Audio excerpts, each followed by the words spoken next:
Standing atop the jagged cliffs of the obsidian Fong, Calian Thorn didn't look back as the heavy iron gates groaned shut.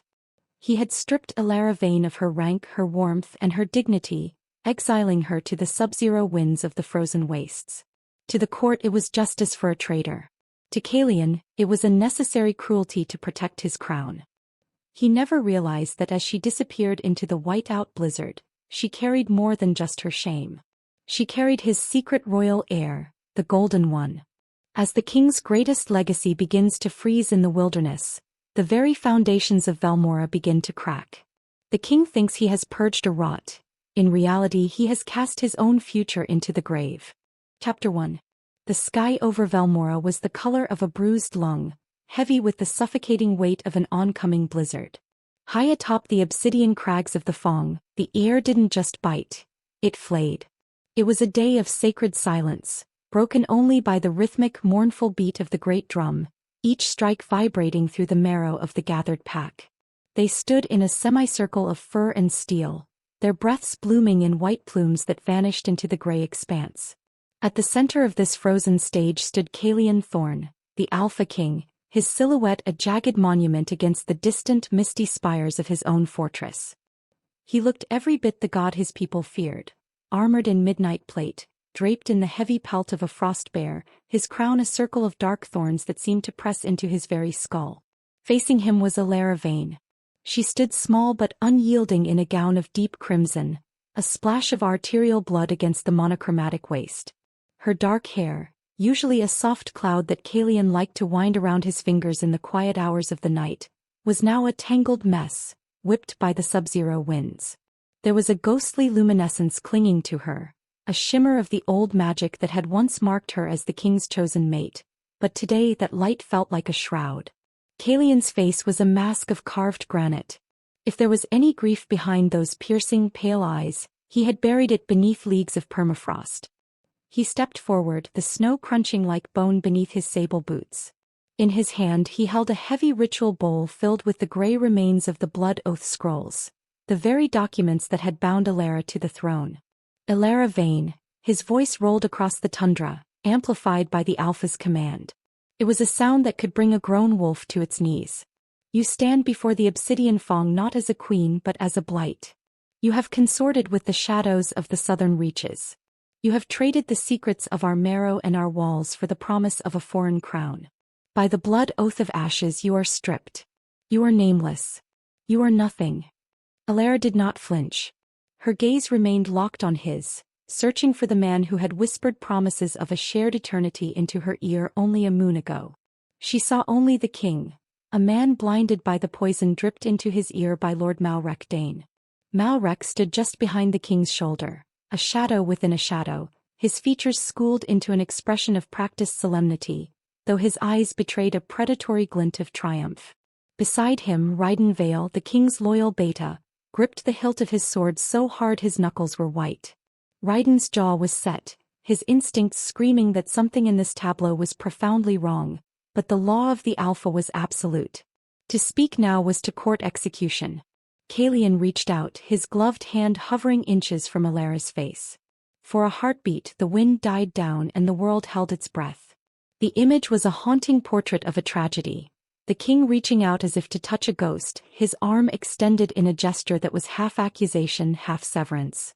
He didn't touch her. Instead he upended the bowl. The gray ash spilled out, caught by a sudden gust of wind, coating Elara's crimson dress in the dust of her destroyed life. I cast you out, Calian declared, his voice cracking like a whip. The waste shall be your court.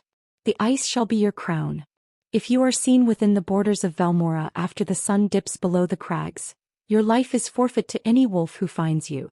Go now before I decide that exile is too merciful a fate for a traitor. Elara felt the cold finally begin to seep through her skin, but it wasn't the wind. It was the sudden yawning void where their soul bond had once pulsed. Calian had slammed the door on their connection, severing the invisible threads of the mate bond with the blunt force of his will. The agony was sharp, a psychic amputation that left her gasping, but she forced her spine to remain straight. She refused to give Malrek the satisfaction of seeing her crawl. She turned her head slightly, her eyes landing on Seraphine Lior. The royal seer stood apart from the rest, her veils fluttering like the wings of a dying moth. Seraphine's eyes were not on the king, nor were they on the disgraced woman's face. They were fixed with a terrifying wide-eyed intensity on Alara's abdomen. The seer's hands were trembling, tucked deep into her sleeves. In her mind's eye, Seraphine didn't see a traitor being cast into the dark. She saw a flicker of gold, a pulse of ancient royal power nestled deep within Alara's womb. The king is throwing away the king, Seraphine thought, her heart hammering against her ribs like a trapped bird. The prophecy had spoken of a golden one who would rise when the embers of the thorn line grew cold, but she had never imagined the betrayal would come from the father himself. She opened her mouth to speak, to scream, to halt the madness, but a heavy hand landed on her shoulder. It was Malrek. He leaned in, his voice a low, oily murmur meant only for her. Careful, seer. Prophecies are fickle things. Sometimes, those who see too much find themselves blinded by the very light they claim to follow. Let the king have his justice. The kingdom requires a clean slate. Seraphine subsided, her eyes filling with tears that froze instantly on her cheeks. She watched as Alara took her first step away from the circle, her thin slippers sinking into the drifts. Alara didn't look back. She walked toward the jagged horizon where the mountains met the killing mists of the dead zones. Kalian watched her go, his hand still outstretched in that frozen, accusing gesture. He felt a strange hollow ache in his chest, a phantom limb pain where his heart used to be. He told himself it was the sting of betrayal. He told himself that the kingdom was safer now that the rot was gone. But as the silhouette of the woman he loved grew smaller against the vast, unforgiving white, a sudden, inexplicable sense of dread washed over him. The wind picked up, howling through the canyons of the obsidian Fong like the ghosts of 1,000 fallen warriors. The ash ceremony was over. The law had been satisfied. But as the snow began to fall in earnest, burying the path Alara had taken, the king felt a chill that no fur pelt or hearth fire could ever warm. He had saved his crown, but in the silence of the falling snow, the ancient stones of Velmora seemed to weep. Alara reached the edge of the plateau, the point where the groomed trails ended and the wild, murderous tundra began. She paused for a fraction of a second, her hand instinctively coming up to rest over her stomach. A faint, defiant warmth stirred there, a tiny spark of life that defied the sub-zero air. "We will survive," she whispered, her voice lost to the gale. "I will make you a king in the shadows, and one day, the ashes he threw at me will be the ground you walk upon to take your throne." He stepped off the ledge and into the whiteout. Back on the cliff, Kalian finally dropped his hand. He turned his back on the waste, retreating toward the dark safety of his fortress, never knowing that his greatest legacy, his only hope for a future, was at that very moment beginning its long, cold journey into the heart of the storm.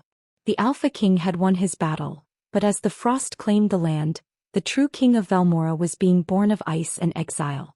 Chapter 2. The world was no longer made of stone and law, it was made of screaming white. Alara Vane stumbled through a landscape that had lost its horizontal and vertical axes, a realm where the sky was indistinguishable from the earth, and both were intent on her extinction. The wind did not merely blow, it pushed with the physical weight of a titan, trying to shove her toward the jagged ravines that sliced through the dead zones like open wounds.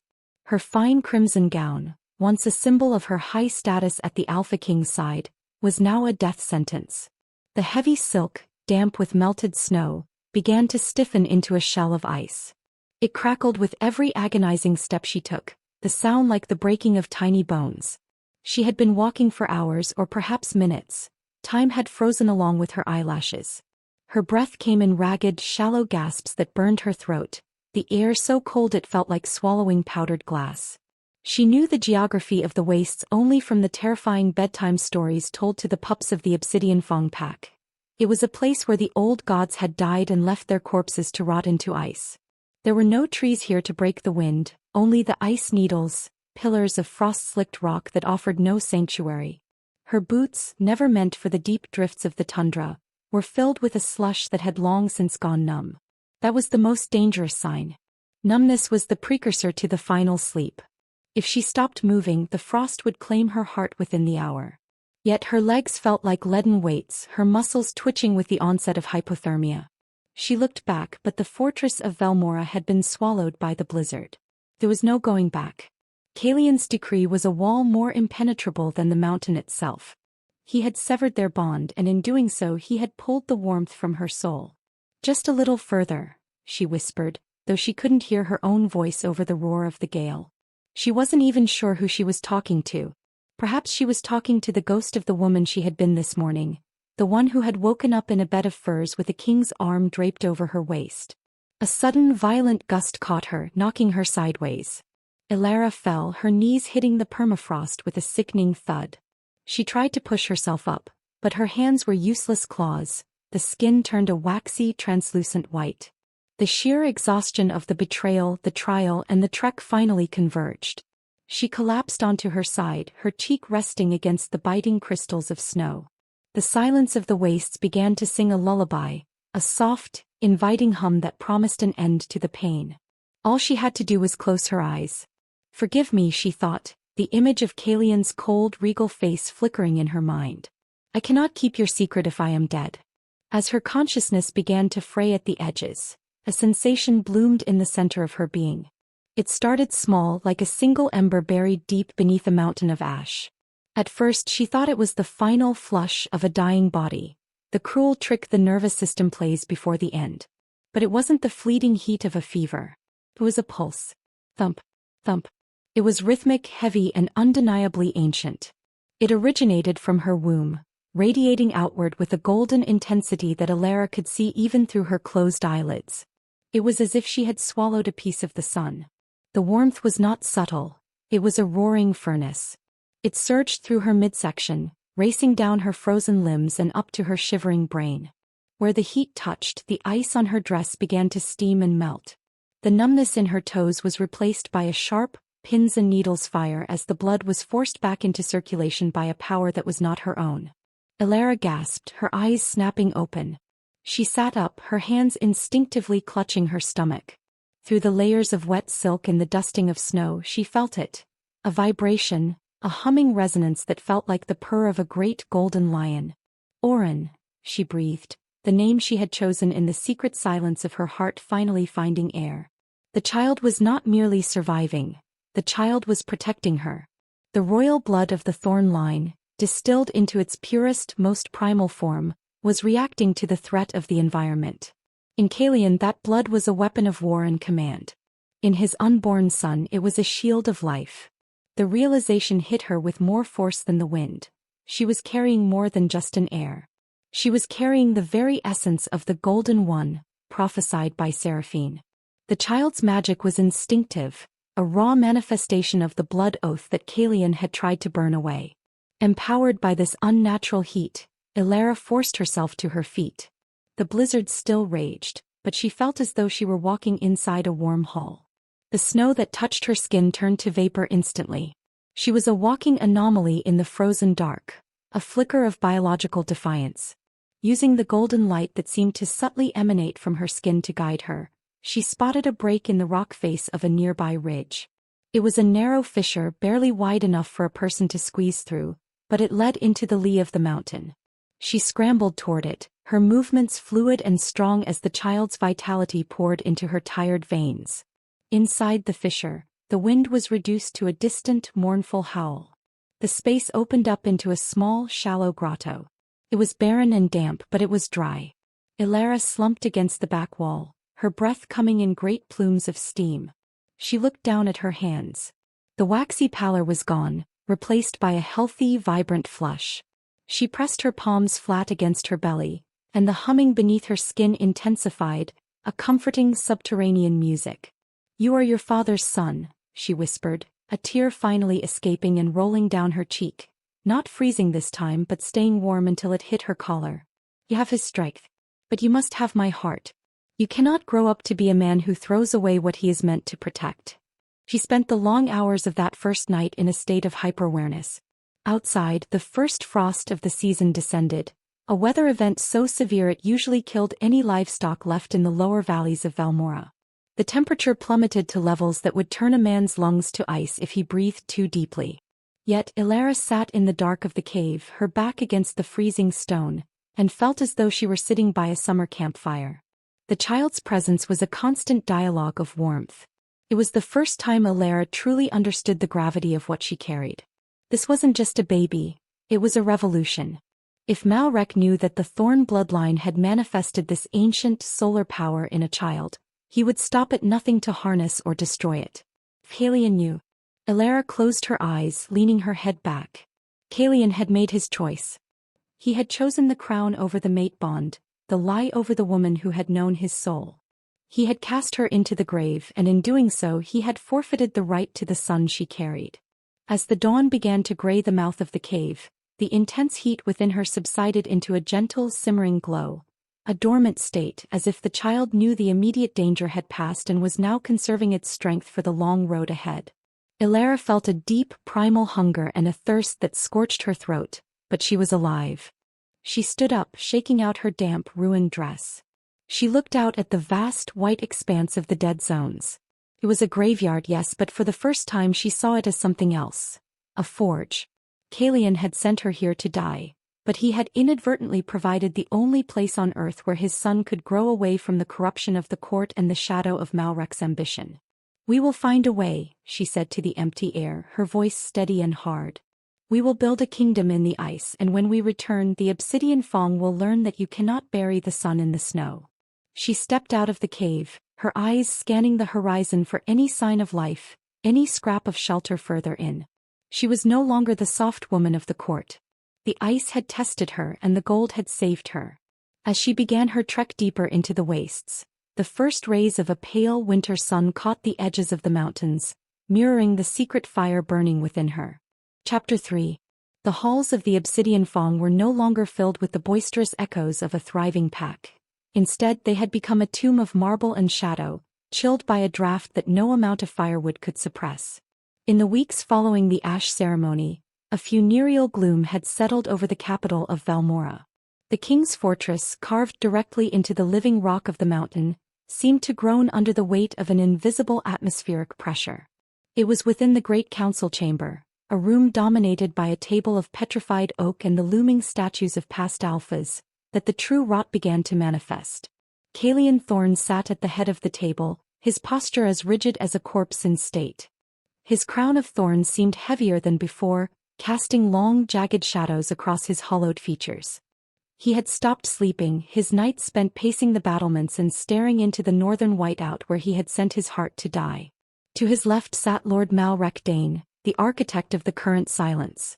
Malrek was a man of fluid motions and a voice like silk sliding over a blade.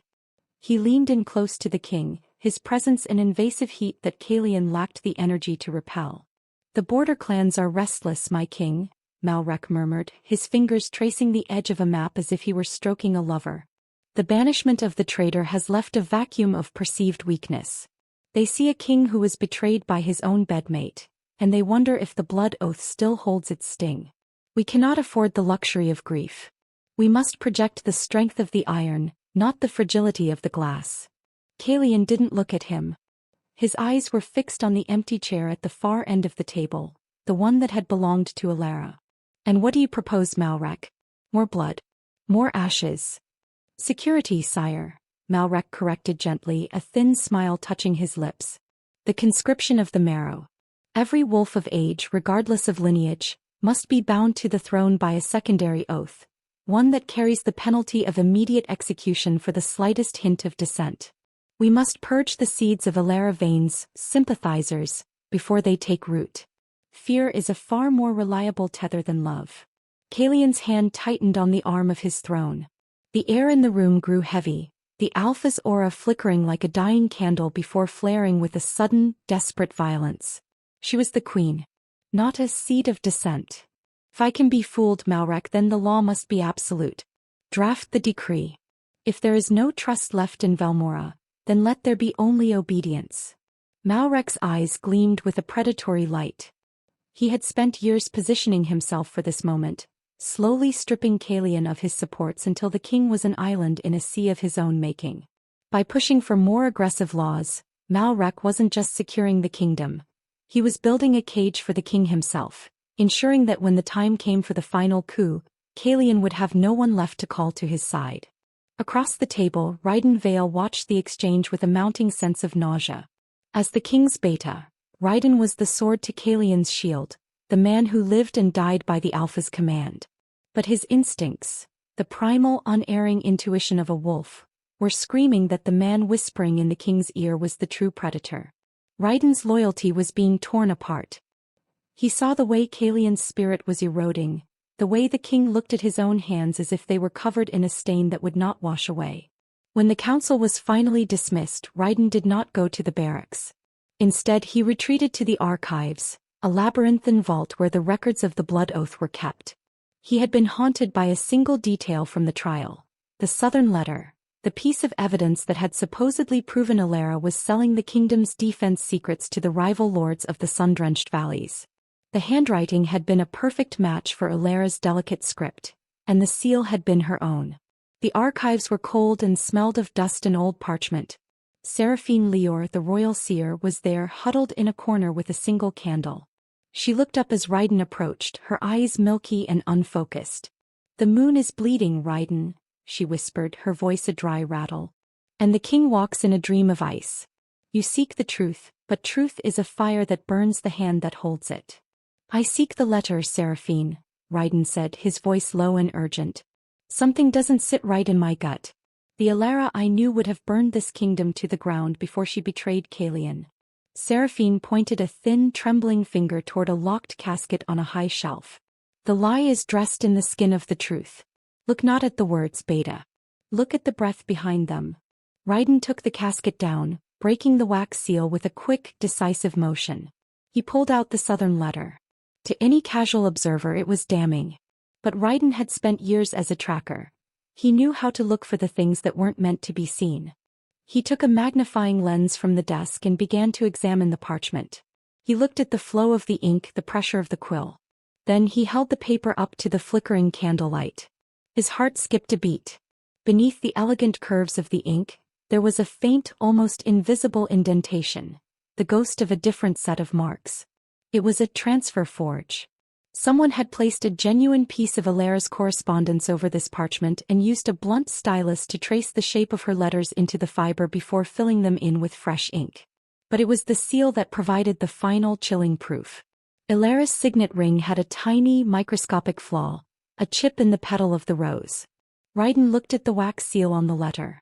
The rose was perfect. Too perfect. This wasn't Alara's seal. It was a masterfully crafted imitation, likely made from a wax mold stolen from her chambers. Raiden's blood ran cold. The evidence that had condemned the queen, that had sent a pregnant woman, though he didn't know she was pregnant yet, into the certain death of the dead zones, was a fabrication. He felt a surge of white-hot rage followed by a crushing wave of despair. Malrek had not just lied. He had weaponized the king's own sense of duty to make him destroy his soulmate. "She's innocent," Raiden breathed, the words heavy in the silent room. "Innocence is a luxury of the dead," Seraphine murmured, her eyes momentarily clearing. "The king has cast his light into the dark, Raiden. Now the dark is coming for the king." Raiden clutched the letter, his mind racing. If he took this to Kalian now, in his current state of mental fragility and under Malrek's constant surveillance, the king might snap. Or worse, Malrek would simply have Raiden executed for planting the forgery. The beta knew he couldn't act openly. He had to play a longer, more dangerous game. He had to find out where Malrek had sourced the imitation seal and who the southern contact actually was. He looked at Seraphine. "Does she live?" The seer's expression softened, a ghost of a smile touching her lips. "She does more than live, Beta. He carries the sun in a world of ice. But the frost is deep and the wolves are hungry. If you wish to save what remains of Valmora, you must be more than a soldier. You must be a shadow." Raiden nodded, tucking the forged letter into his tunic. He felt the weight of it against his ribs, a secret that could either restore the kingdom or burn it to the ground. As he left the archives, he passed Malrek in the corridor. The Lord looked at him with a knowing, inquisitive tilt of his head. "Late night for a soldier, Raiden," Malrek said, his voice dripping with false camaraderie. "The king's safety is a full-time occupation, Malrek," Raiden replied, his face a mask of stone. "Especially when the enemies are so close to home." Malrek's smile didn't reach his eyes. "Indeed. Sleep well, Beta. The morning brings new laws and new lives to be shaped by them." Raiden walked away, his hand resting on the hilt of his sword. He knew now that the war wasn't on the borders of Valmora. The war was inside the walls, and the first casualty had been the woman Kalian loved. He looked out a high window toward the frozen wastes, wondering if Alara was still alive to see the moon. He didn't know that miles away in the heart of the blizzard, a golden light was pulsing in the dark, and a new alpha was growing, forged in the very ice his father had used to exile him. The shadow in the council had grown long, but for the first time since the banishment, a single spark of truth had been struck in the dark. Chapter 4. The passage of time in the dead zones was not measured by the ticking of clocks or the rising of a predictable sun, but by the accumulation of ice upon the cave walls and the deepening ache in Alara's heavy limbs. 3 seasons had bled into one long harrowing winter since the day the iron gates of Valmora had slammed shut behind her. She had become a ghost of the wastes, a creature of silver and shadows, surviving on the frozen lichen that grew in the deep crevices and the occasional snow hair that fell into her makeshift traps. But as the wind outside reached a pitch that sounded like the mourning of an entire civilization, Alara knew her solitary journey was reaching its most violent transformation. The cavern she had claimed as her sanctuary was a jagged lung of rock deep within the frostbitten peaks. It was a place where the earth's internal heat met the sub-zero breath of the world above, creating a humid, sulphurous atmosphere that clung to the stone. Outside, a great white morning, the most lethal blizzard in a generation, was scouring the landscape, turning the very air into a solid wall of ice. But inside the cave the temperature was rising, driven not by the geothermal vents, but by the furnace burning within Alara's womb. The labor began not with a sharp pain, but with a low, resonant vibration that made the dust on the cave floor dance. It was a call to the blood.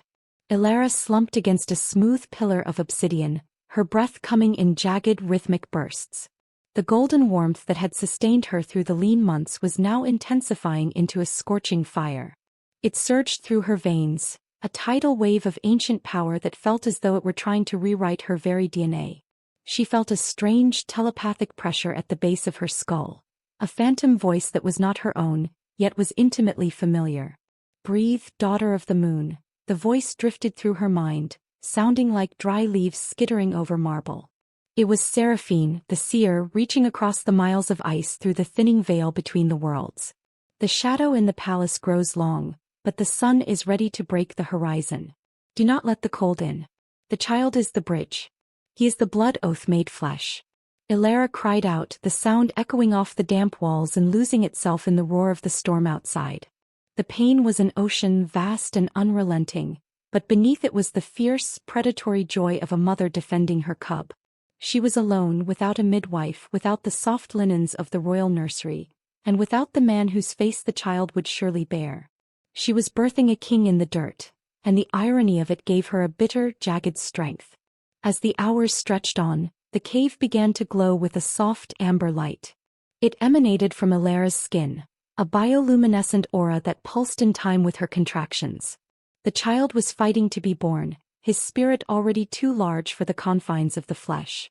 In the moments between the waves of agony, Alara saw flashes of visions, not her own but the child's. She saw the obsidian Fong crumbling. She saw Kalian standing on a throne of ice, his eyes weeping blood. She saw a golden wolf running across a field of stars. "Not yet," she gasped, her fingers digging into the stone until her nails bled. "Not until you are ready to rule." The final push was not a physical effort alone. It was a psychic explosion. The golden heat within her reached a flashpoint, turning the shadows of the cave into bright, dancing shapes. Alara felt a sensation of profound release, a tearing away of her own soul to make room for another. And then, for a heartbeat, there was a silence so absolute that even the storm outside seemed to pause in reverence. Then came the cry. It was not the thin, wavering wail of a human infant.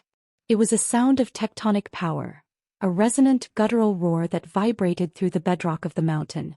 It carried the weight of the Alpha's command, the ancient authority of the Thorn line, and the raw, untamed magic of the wastes. As the sound left the child's lungs, a shockwave of golden light rippled outward from the cave.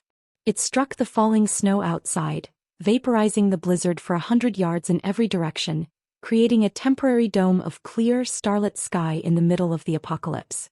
Elara pulled the small, shivering weight to her chest, her tears falling hot and fast onto his forehead. He was beautiful, a perfect fusion of his father's rugged nobility and her own resilient grace. But it was his eyes that stole her breath. They were not the cloudy blue of a newborn. They were wide, alert, and burning with a molten metallic gold. "Oren," she whispered, her voice cracking with exhaustion and love. "You are the golden one. You are the thorn that will not break." As she wrapped him in the remains of her crimson gown, the same dress that had been dusted with the ashes of her banishment, she felt the child's warmth begin to stabilize. The intense, scorching heat settled into a gentle, constant thrum, like the heartbeat of the earth itself. Oren reached out a tiny, uncoordinated hand and gripped her finger. In that touch, Elara felt a surge of information, a primal understanding. The child knew he was in exile. He knew he was a secret. And he knew, with the terrifying certainty of a true alpha, that one day he would return to the mountain. Far away in the fortress of Velmora, Caelian Thorn jerked awake in his cold bed, his heart hammering against his ribs like a trapped beast. He clutched at his chest, feeling a sudden, inexplicable phantom pain, a sensation of a bond being forged where one had been severed. He looked toward the northern window, sensing a ripple in the fabric of the world, a call in the blood that he could not name. Beside him in the shadows of the council chamber, the forged letters sat on the desk, the lies of Lord Malrek continuing to weave their web. But the air in the room had changed. The stagnant chill of the palace was suddenly met by a distant warm breeze that smelled of ozone and ancient fire. In the cave, Elara held the future of the kingdom against her heart. The blizzard returned, howling with renewed fury as if trying to reclaim the space the child's birth had cleared. But Elara did not tremble. She looked at the golden eyes of her son and knew that the blood oath of ashes was a dead law. A new oath had been sworn in the dark, one written in gold and tempered by the ice. She closed her eyes, drifting into a deep, protective sleep, her body acting as the fortress for the heir Caelian had thrown away. The first night of Oren's life was the last night of the old world's peace. The king was born and the wastes were no longer a graveyard. They were a cradle. Chapter 5. 3 years in the kingdom of Velmora had not passed with the steady rhythm of seasons. They had felt like one long suffocating exhale of a dying beast. The sky over the obsidian Fong was perpetually choked with a low leaden mist that tasted of soot and old grief. Where once the valleys had yielded hardy winter grains and the slopes were thick with the vitality of the pack, there was now only a sterile, gray barrenness. The blood oath of ashes was no longer a sacred tradition. It had become a metaphysical blight. The very land seemed to have sensed the injustice of the king's judgment, and in response, it had withdrawn its favor.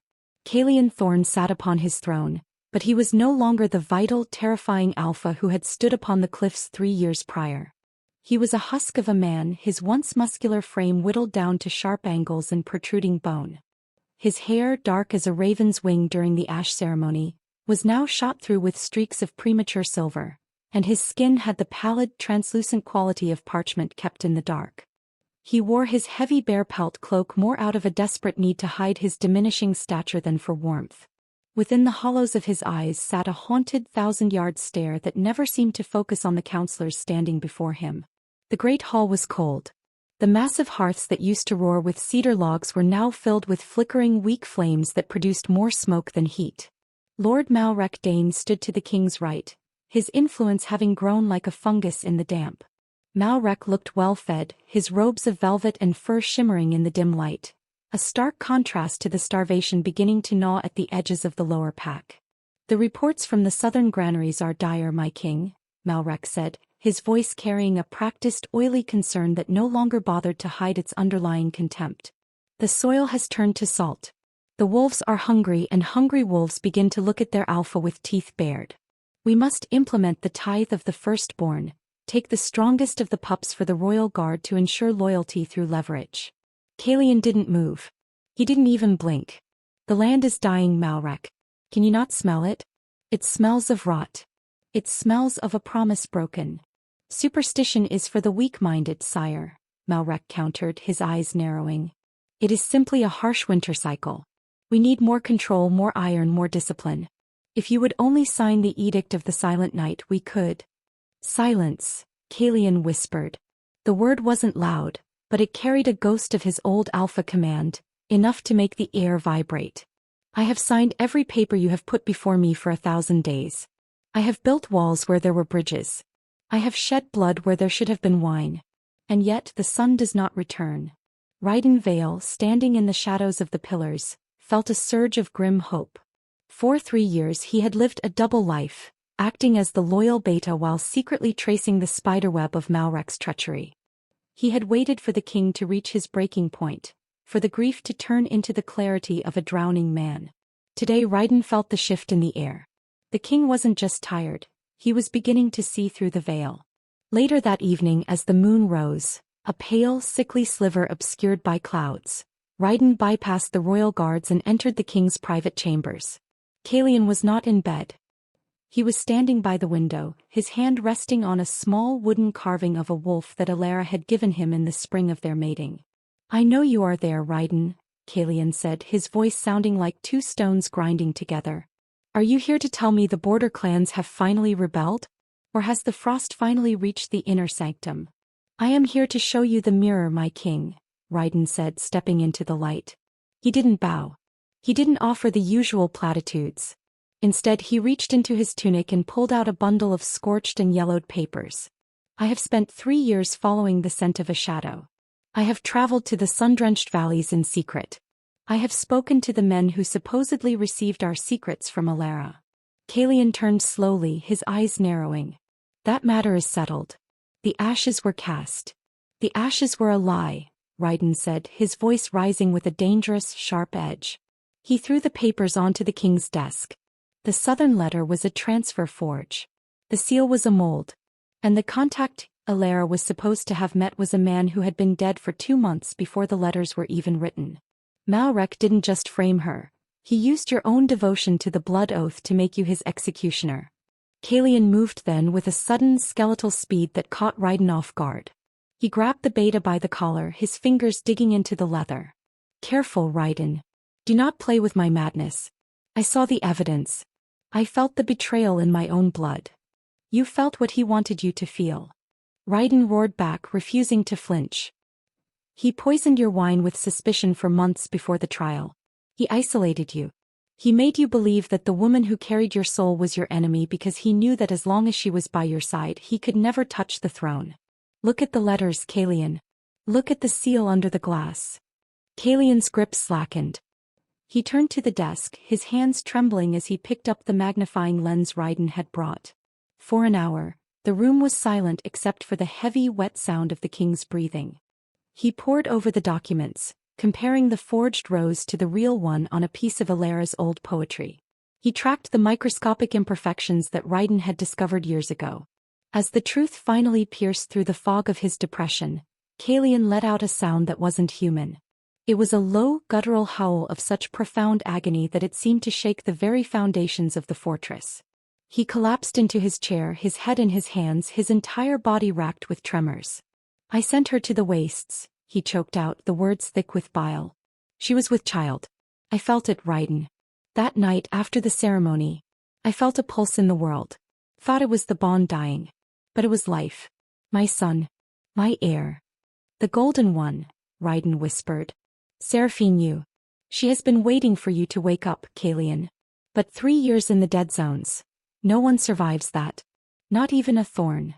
Caelian looked up, and for the first time in 3 years, the pale, dead look in his eyes was replaced by a cold, murderous fire. The Alpha was back, but he was a creature of vengeance now. "She is not no one. She is Alara. If there is a god left in this frozen hell, she is alive. And Malrek." He stood up, his height seeming to return as his purpose clarified. "Malrek will learn what happens when you steal the sun from a wolf." "We cannot strike him yet," Ryden warned. "He has the council in his pocket. He has half the guard.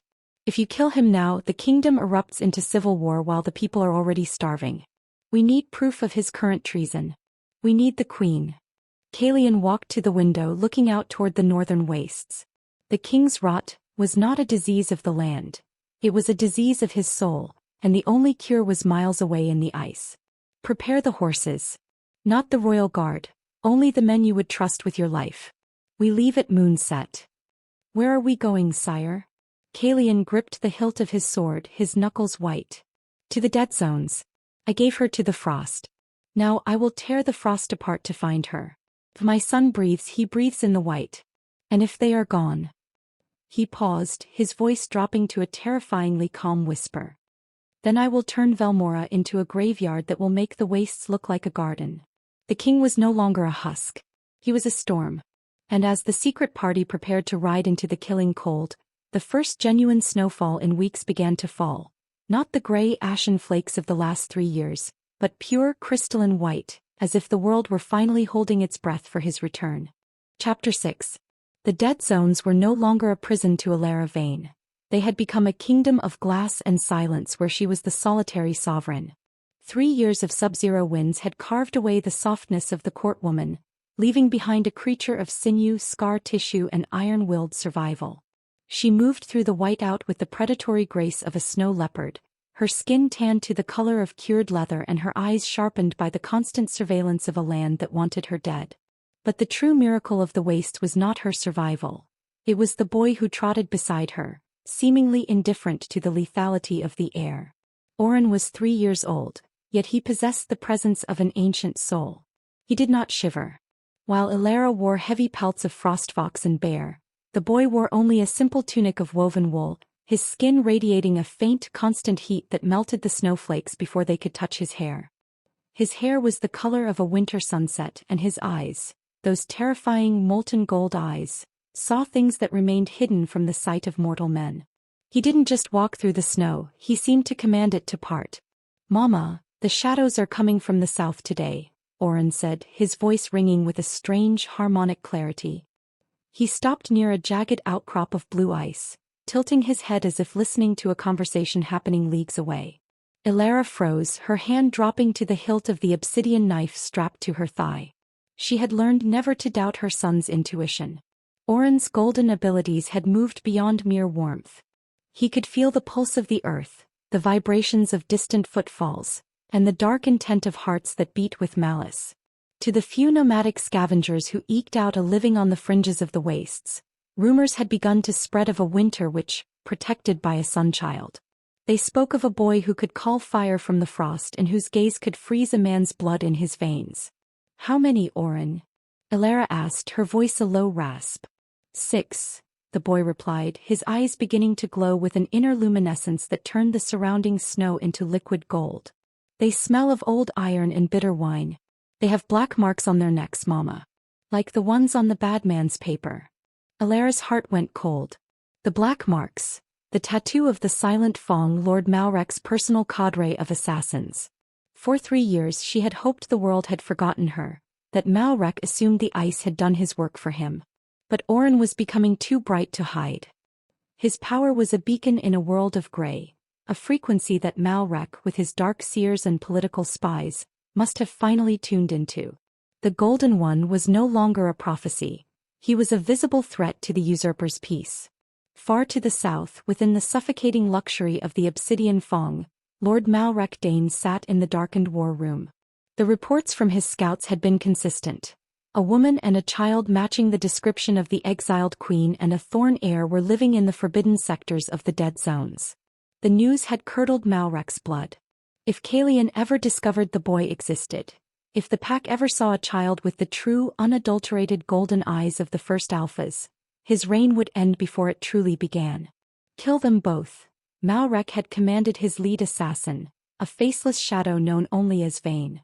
"Bring me the woman's head and the boy's heart. Do not let the king's scouts catch wind of your departure. If they breathe, I am undone." Back in the wastes, the air began to thicken with the scent of approaching violence. Alara led Oren toward the shattered teeth, a labyrinth of ice pillars and deep crevasses that offered a tactical advantage. She knew she couldn't outrun men on horseback or mountain-bred wolves, but she knew the terrain better than any mapmaker. She knew where the ice was thin and where the wind created lethal traps of vacuum and pressure. "Oren, remember what I told you," Alara whispered as they crouched behind a wall of translucent frost. "Your light is a gift, but today it must be a shield. Do not show them everything unless you have to." The boy looked at her, and for a moment, the golden fire in his eyes flared so brightly it looked like a supernova. They want to take the sun, Mama. But the sun doesn't belong to them. The first of the assassins appeared on the horizon, silhouettes of midnight against the blinding white. They moved with a terrifying synchronized efficiency, their frost wolves loping silently beside them. These were not common soldiers. They were the elite, men who had traded their humanity for the dark magic Malrek had cultivated in the palace cellars. They carried crossbows tipped with cold iron, a metal designed to disrupt the magical flow of an alpha's blood. Vayne, the leader, raised a hand signaling his men to fan out. He could feel the heat signature of the targets. It was an anomaly, a pocket of summer in the heart of the killing winter. He didn't care about the boy's lineage, he only cared about the price on his head. Surround the crevasse, Vayne signaled. The woman is a survivor, but the boy is the prize. Kill the mother first. Let the child watch. As the assassins closed the circle, Elara stood up, stepping out from the shadows of the ice pillar. She looked small, a tattered ghost in the wind, but the knife in her hand gleamed with a lethal promise. Vayne laughed, a dry, rattling sound. Elara Vayne, he called out, his voice amplified by a mask of enchanted silver. The king sends his regards. He regrets that the first exile wasn't permanent. We are here to finish the blood oath. The king knows nothing of this, Elara shouted back, her voice carrying a strength that startled the wolves. You serve a traitor who sits in a cold chair. You serve a man who fears a child. Enough talk, Vayne sneered. Fire. 6 bolts of cold iron whistled through the air, aimed with mathematical precision at Elara's chest. She didn't move. He didn't have to. Oren stepped out from behind her, his small hand raised toward the sky. The air in front of them didn't just warm, it ignited. A wall of golden fire, shimmering like molten glass, erupted from the snow. The bolts hit the barrier and vaporized instantly, turning into puffs of gray soot. The shockwave of the boy's power sent the frost wolves reeling back, their predatory instincts overridden by a primal terror. The assassins froze. They had expected a child, a pup, to be slaughtered. They had not expected a godling. He is the thorn, one of the men cried out, his voice trembling. The eyes. Vayne, those are the eyes of the first. Kill him. Vayne roared, drawing his black steel claymore. He's just a boy. Use the darkness. The assassins began to chant, a low, dissonant ritual that summoned the shadow frost, a dark, magical sleet that sucked the light and warmth out of the environment. The golden wall flickered. Oren's face paled, the effort of maintaining such a vast output of power beginning to strain his young heart. He was a true alpha, but his body was still that of a toddler. Elara saw the fatigue in his eyes. She saw the shadows creeping across the snow, tendrils of Malrek's corruption trying to snuff out her son's light. Rage, pure and ancient, surged through her. She wasn't just a queen, she was the mother of the sun. Oren, give me your hand, she commanded. As their fingers locked, Elara acted as the ground for his lightning. She offered him her own resilience, her own 3 years of suffering and survival as a catalyst. The connection between them snapped into place. A perfect circuit of mother and child, earth and fire. Oren let out a scream that wasn't a cry of pain, but a roar of command. The golden light didn't just protect them anymore. It lashed out. A pillar of solar fire erupted from the boy, spiraling upward into the bruised sky, shattering the cloud cover and allowing a single blinding beam of the true sun to strike the shattered teeth. The shadow frost vanished like mist in a furnace. The assassins were thrown back by the sheer caloric pressure, their armor glowing red-hot. Vayne struggled to his feet, his skin blistered, his eyes wide with a mix of horror and awe. He looked at the boy, this tiny golden-eyed king standing in a circle of melted ice, and he knew that the world had changed.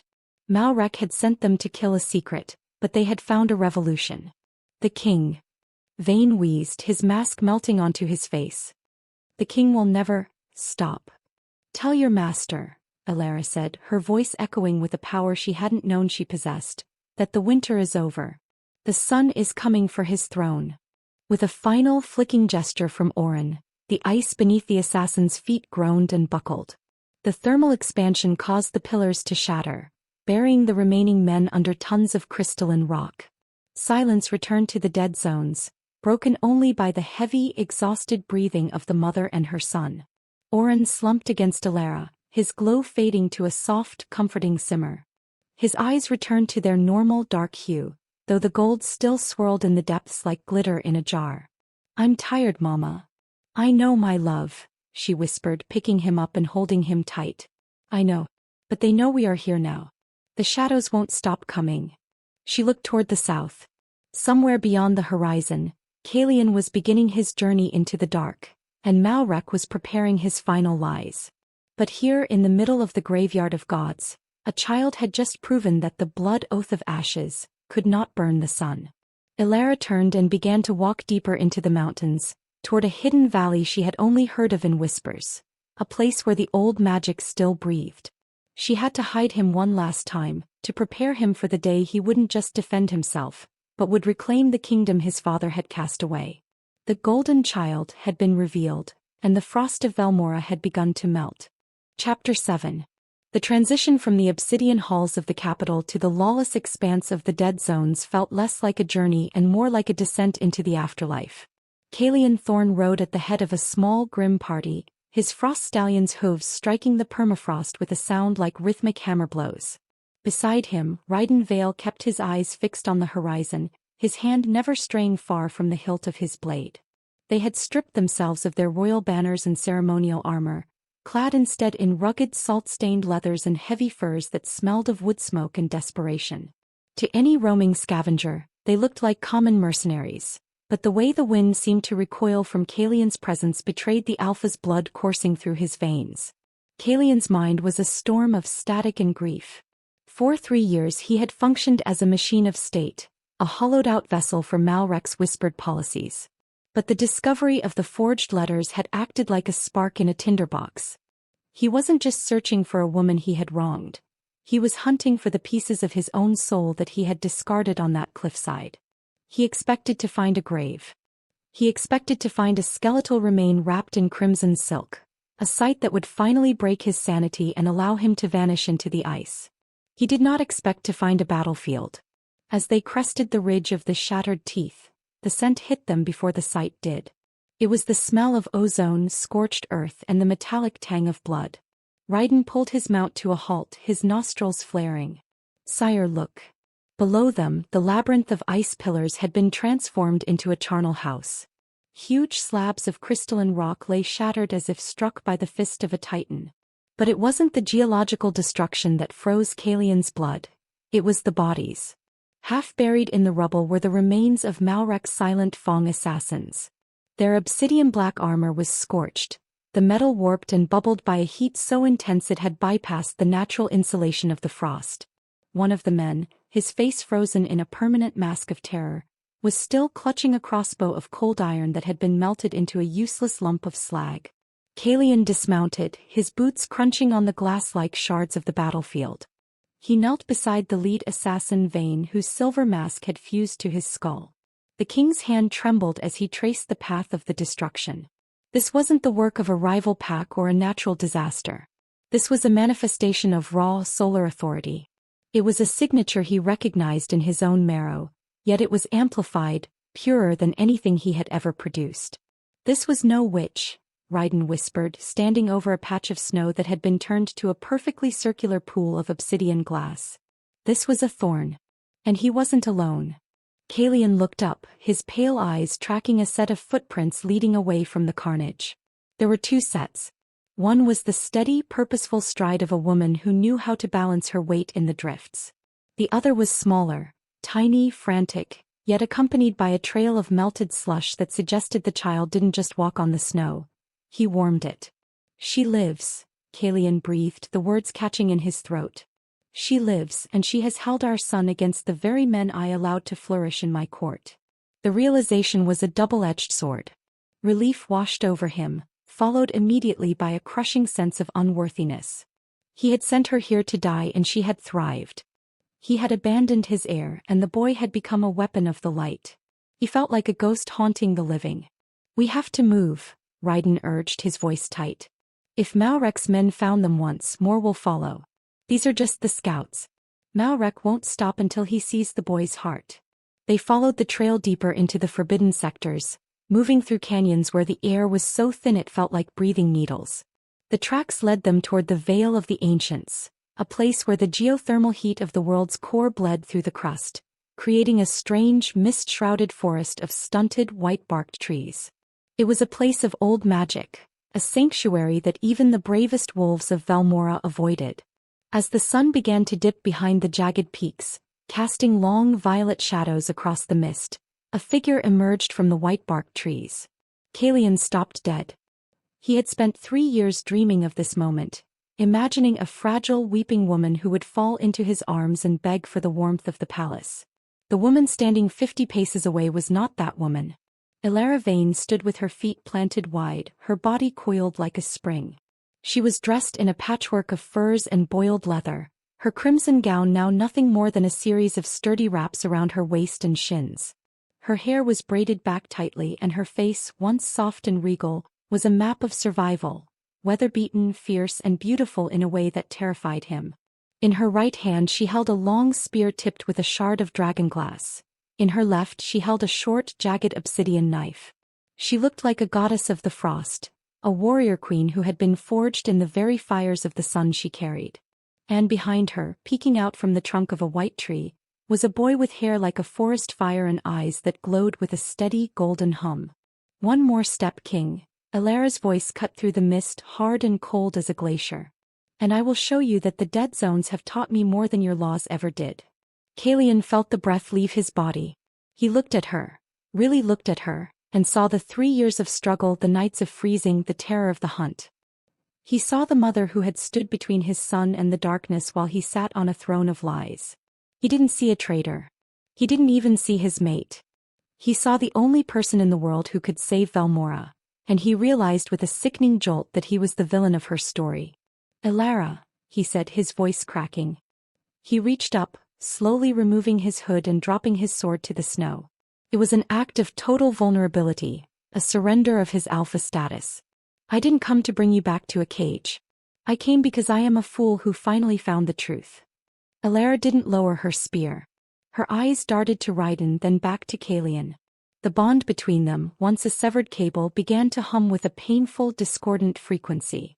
She could feel his grief, his regret, and the sudden, overwhelming surge of love he felt for the boy behind her. But she also felt the 3 years of ice in her own heart. "The truth is a late arrival, Kalian," she spat. "You cast us into the ash. You gave your son to the wind. If he hadn't been born with the fire of the first alphas, he would be a pile of bones in a cave. Do not speak to me of truth." Orin stepped out further, his golden eyes fixed on Kalian. The boy didn't look afraid. He looked curious, his small nostrils flaring as he caught the scent of the man who shared his blood. "Mama? Is this the man from the Shadow Palace?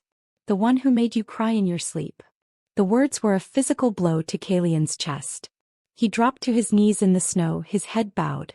The Alpha King of the Obsidian Fong, the man who had commanded armies and broken kingdoms, was weeping in the dirt before a 3-year-old boy.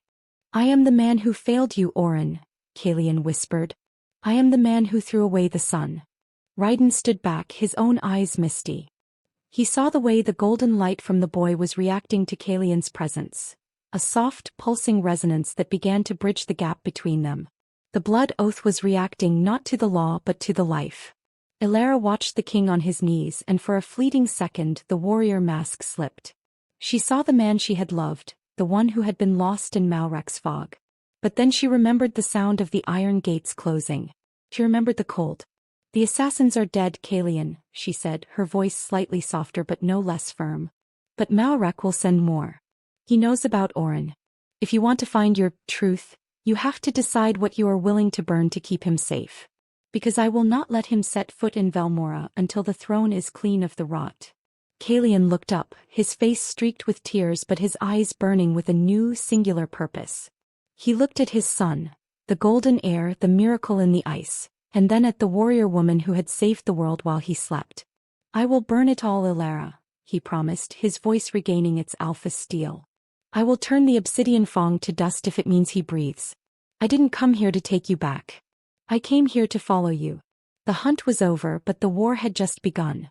As the 4 of them stood in the mist of the ancient vale, the golden light of the child reflected off the king's discarded crown in the snow, a symbol of a legacy that was no longer about power, but about the fire that survives the frost. Chapter 8.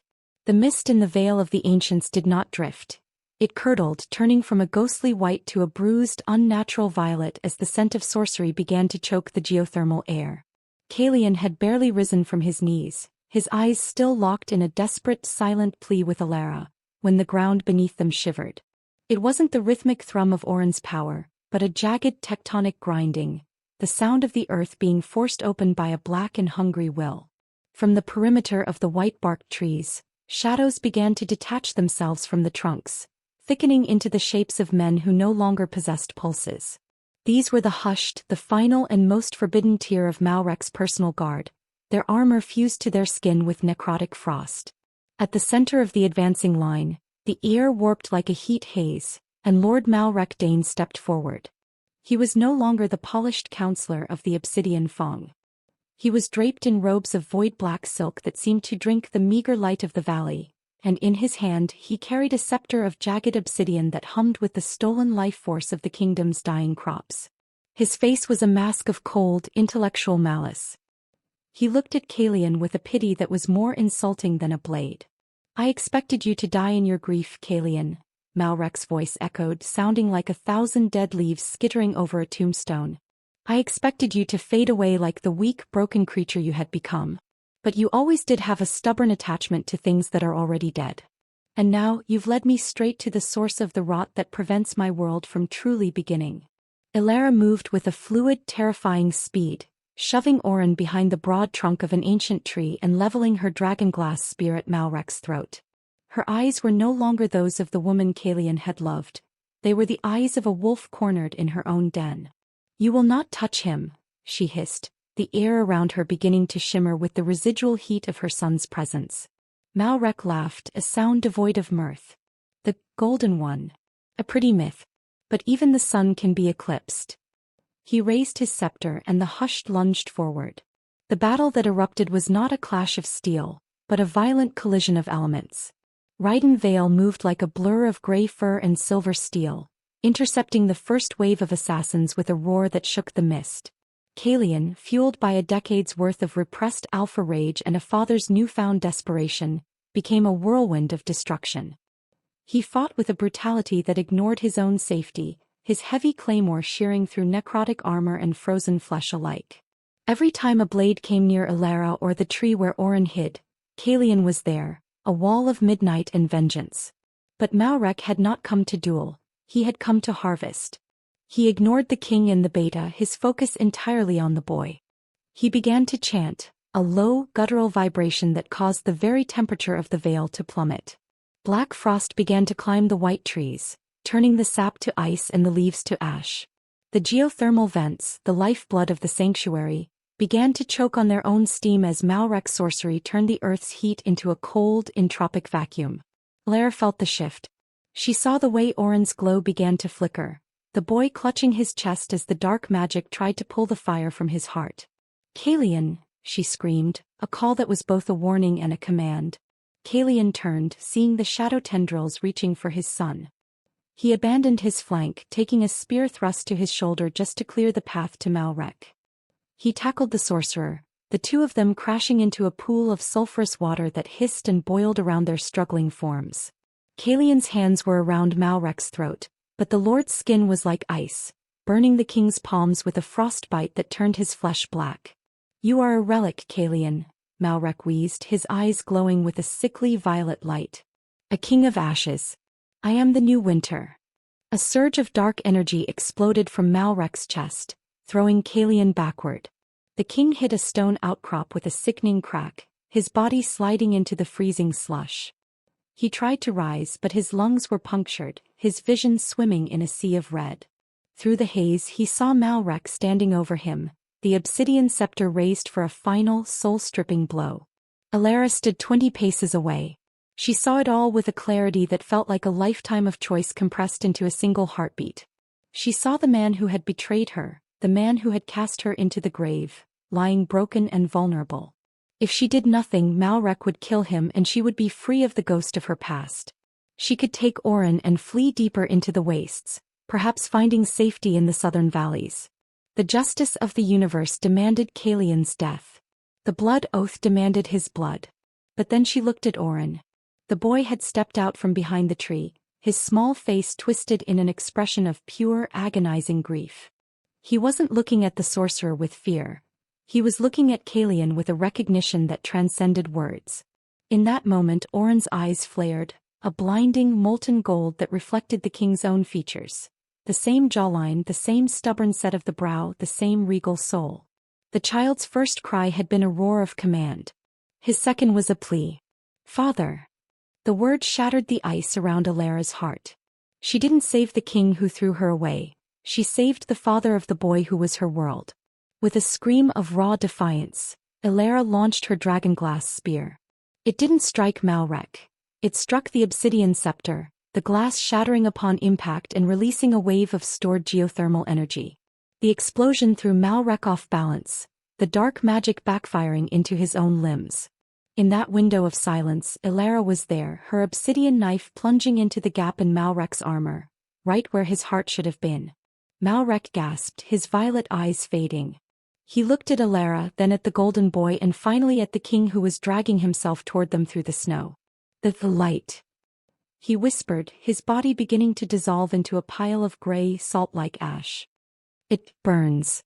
As the sorcerer vanished into the wind, the hushed collapsed where they stood, their borrowed life force extinguished. The veil fell into a heavy, ringing silence. Kalian reached them, his breath a wet rattle in his chest. He collapsed at Alara's feet, his hand reaching out not for her but for the boy. Oren didn't hesitate. He ran to the fallen king, his small, warm hands pressing against Kalian's tattered tunic. The golden light surged again, not as a weapon but as a balm. Kalian's wounds began to knit, the black frostbite receding from his skin as the child's vitality poured into him. Alara stood over them, her knife still dripping with Malrek's dark blood. She looked down at the two of them, the broken king and the golden heir, and she felt the weight of the reunion of ashes. The truth had exploded, leaving nothing but the raw, scorched reality of what they were to each other. Kalian looked up at her, the color returning to his face, his eyes clear for the first time in 3 years. He didn't ask for forgiveness. He knew it was a debt he could never fully repay. He simply took Oren's hand and looked at Alara. The throne is empty, Alara, he whispered. The rod is gone. But I cannot go back alone. The kingdom doesn't need a king of ashes anymore. It needs the sun.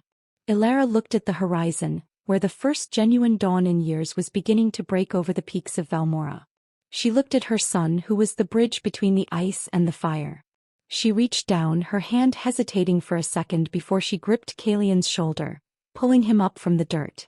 We aren't going back for a throne, Kalian, she said, her voice like a vow. We are going back to burn the laws that allowed this. We are going back to make sure the ashes never fall again. The reunion was complete, not with a kiss or a hollow promise, but with a pact of blood and light.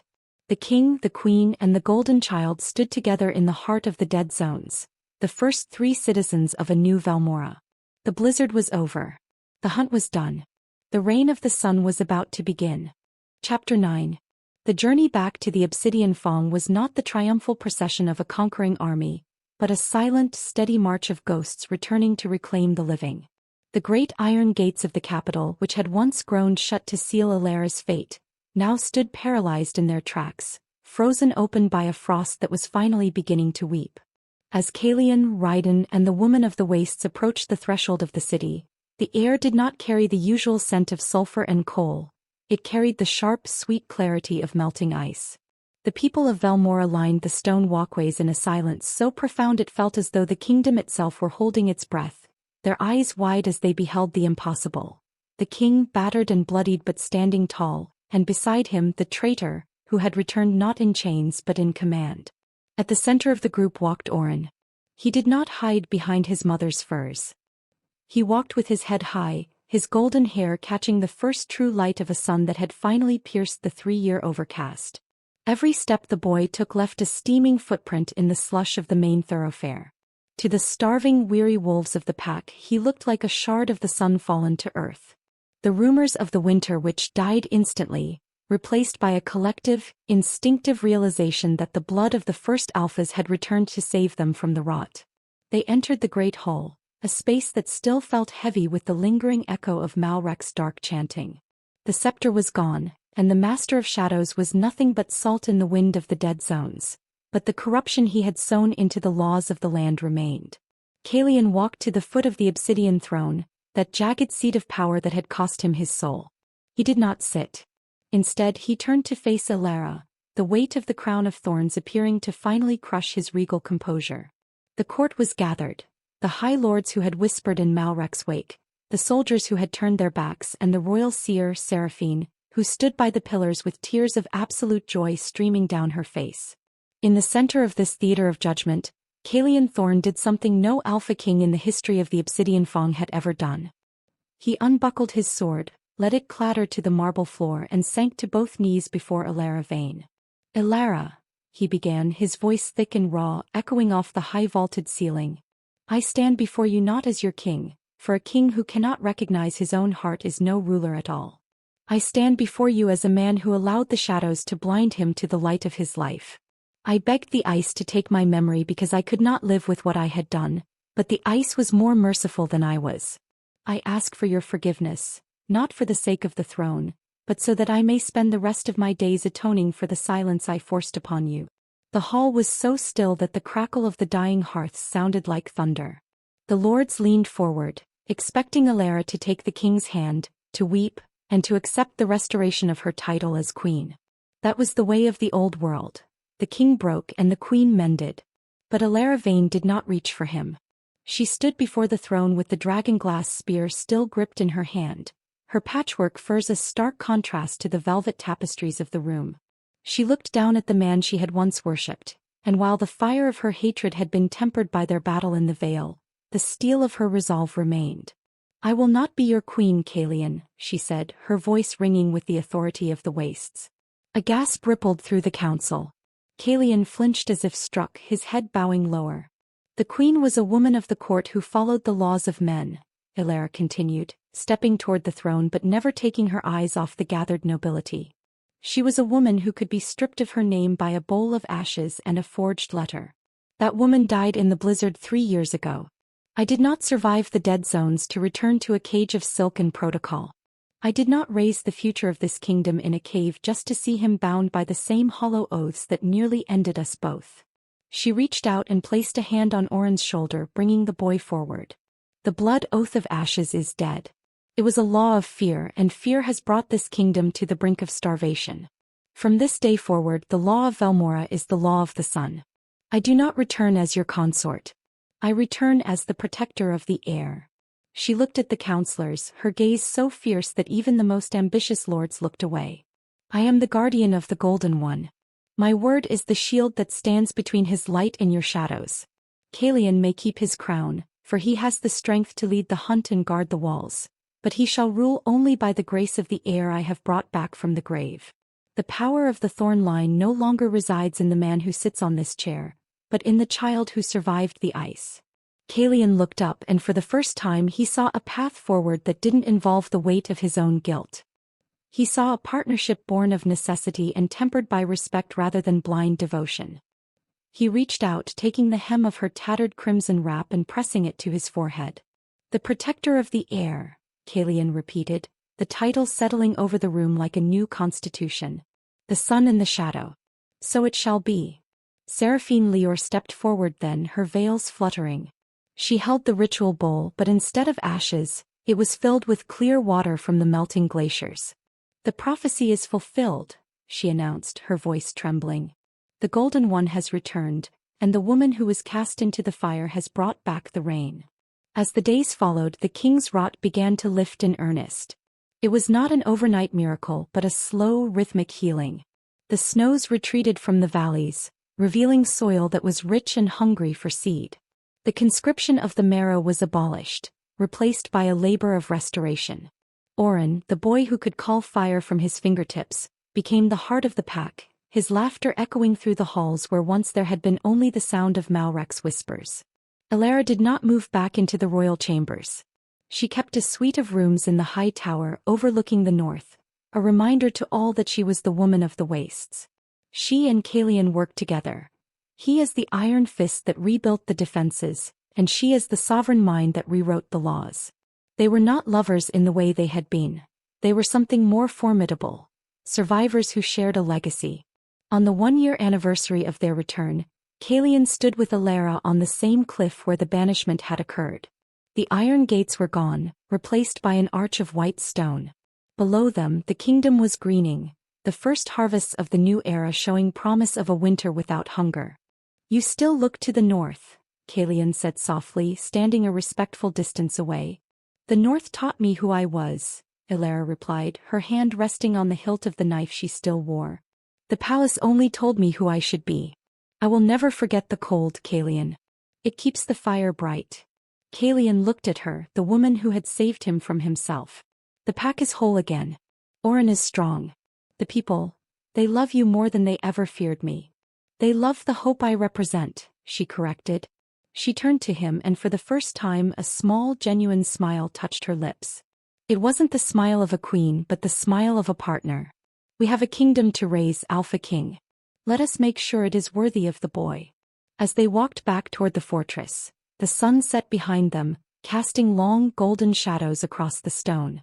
The obsidian throne was no longer a seat of cold judgment. It was a monument to a bloodline that had been tested by the ash and found to be made of gold. The blood oath of Velmora had been redefined, no longer a promise of death but a covenant of life. The winter was over. The sun had returned. And in the heart of the mountain the golden child slept, dreaming of a world where the only thing that froze was the water in the brooks, and the only ashes were the ones left by a warm and welcoming hearth. Thank you for listening to that story. Please tell me in the comments section where you are watching from, and don't forget to like, share and subscribe to this channel for more stories every day. Thank you.